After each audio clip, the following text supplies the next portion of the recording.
నమస్తే. మనం ఇవాళ ములకలూరు గ్రామం నరసరావుపేట మార్కెట్లోని ములకలూరు గ్రామంలో కాళీ శివప్రసాద్ గారి పొలంలో ఉన్నాము. ఈయన మన 3609 అనే రకాన్ని 1 ఎకరాలో పండించడం జరిగింది. ఆయన మన దానితో పాటు వేరే రకాన్ని కూడా పక్కన పండించారు. దానికి దీనికి తేడా మీరు చూడండి. చిక్కటి ఖాత ఇది అందరితో పాటు వేసిన రకమే. పక్కన వేరే రకంతో పోలిస్తే దీంట్లో కాయ సైజు పొడుగ్గా ఉన్నది. అన్నీ ఒకే సైజులో కాయలు ఉన్నాయి. తర్వాత దిగుబడి కూడా ఎక్కువ వచ్చేదానికి అవకాశం ఉంది. ఇప్పటివరకు ఈ పొలంలో ఎటువంటి చీడపీడలు లేవు. మా శివప్రసాద్ గారి అభిప్రాయం కూడా మనం తెలుసుకుందాం. శివప్రసాద్ గారు, ఎట్లా అనిపిస్తుంది మీకు ఈ రకం? పర్వాలేదండి. ఏం రకం ఇది? యూజీ కంపెనీ 3609 3609 అనే రకం. ఎన్ని ఎకరాలు వేశారు? మీ అభిప్రాయం అంటే ఒకసారి చెప్పండి. నేను పొలం మొత్తం 2.5 వేసాను. 2.5లో 2 ఎకరాలు ఇది వేసాను. 1.5 ఎకరం సన్ రైజ్ వేసాం.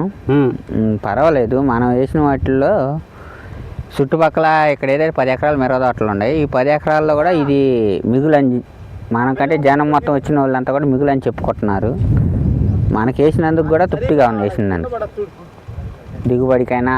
దీంట్లో మీకు ఏం లక్షణాలు నచ్చాయి? కాయ క్వాలిటీ నచ్చిందండి. మెయిన్ కావాల్సిన సైజు ఉంది, రంగు ఉంది.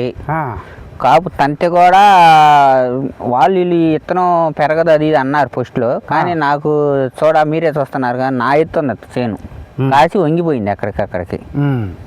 సో ఫస్ట్ పికింగ్ వచ్చింది, మళ్ళీ రెండో ఖాత కూడా వచ్చింది, రెండో స్టెప్ కూడా వచ్చింది. ఇప్పుడు ఇంకా మీరు ఏరలే. ఇప్పుడు జస్ట్ ఇవాళే కటింగ్ ఒక సైడ్ మొదలు. సో మీరు చెప్తుంది ఏమంటే కాయ సైజు బాగుంది, రంగు బాగుంది, కాయ చిక్కదనం బాగుంది. మీకు కాయలోని విత్తనం గింజ శాతం ఎట్లా ఉందో చూసారా? చూసాం. నేను 80 కానీ 90 విత్తనాలు ఉన్నాయి. అంటే బరువు కూడా బాగా వచ్చేదానికి అవకాశం ఉన్నది. సో మీకు ఈ రకం బాగా నచ్చింది. ఈ రకం పేరు యూజీ 3609. ధన్యవాదాలు.